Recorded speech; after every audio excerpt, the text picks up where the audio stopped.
Hello, class. I know I'm not with you right now, but you get to ride with me while I talk about humanism, secularism, the ideal Renaissance man, and the ideal Renaissance woman. While I'm cruising at 35,000 feet in air, you get to learn a little bit about the Italian Renaissance. The words humanist and humanities come from the Latin word humanitas, meaning human nature. Humanism gradually started in the 1300s when Roman scholars studied ancient Latin manuscripts, and then when Ottoman Turks fled to Rome from Constantinople with ancient Greek manuscripts. The study of classic texts led to humanism. At the start of the 14th century, people became less interested in thinking about God, heaven, and the saints, and more interested in thinking about themselves, their surroundings, and their everyday lives. Renaissance humanism is the spirit of learning that developed at the end of the Middle Ages with the revival of classical letters and a renewed confidence in the ability of human beings to determine for themselves truth and false. The arts and architecture were inspired by the Renaissance Society. The Vitruvian Man by Leonardo da Vinci, completed in 1490. The square and the circles overlap to fuse two illustrations into one. The background body stands on the circle, and the forefront body stands on the square. Da Vinci believed the workings of the human body to be an analogy for the workings of the universe. Philosophically, this image portrays that mankind could fit into any type of shape or size they want to, or what he or she pleases. Leonardo da Vinci was influenced by a Roman architect named Marcus Vitruvius to achieve this image.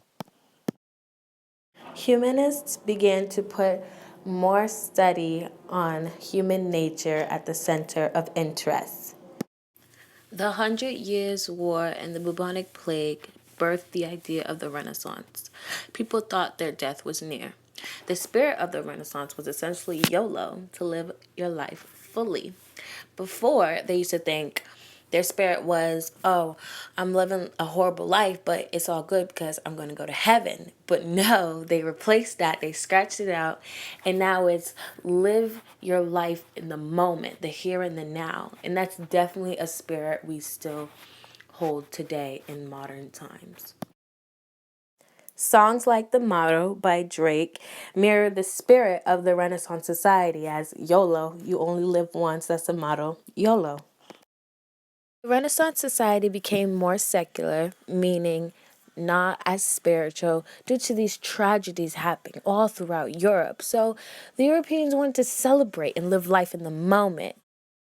The ideal Renaissance man was more focused on worldly pleasures than of the old ideal medieval man who is more focused on their religion.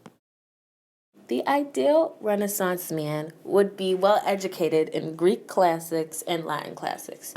He would be charming, polite, and intelligent. He would be able to dance, write poetry, play music, and sing.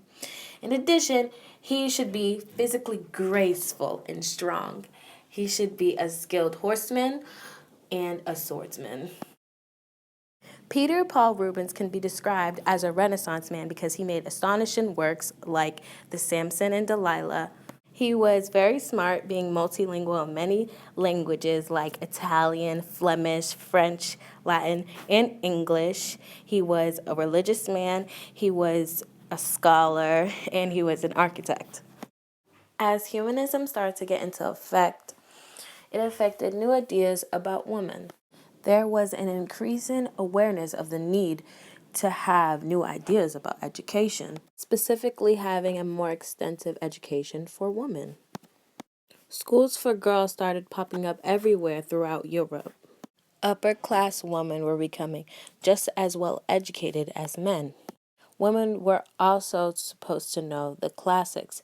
They were supposed to write well, to paint, to dance, to make music, and they're supposed to be flattering. The valued beauty of the Renaissance time was having curly, thick, blondish brown hair, an ample bosom, rounded stomach, full lips, and pale skin. The paler your skin, the more valued you were in the Renaissance society. It showed that you did not work outside on the fields, because if you did, you'd be scorched by the hot sun and you would be getting tanner. In today's society, we still have some of the same beauty standards as in the Renaissance era, like having large bosoms, but now we value more tan skin. All done. Thanks for riding with me through the pathway of humanism.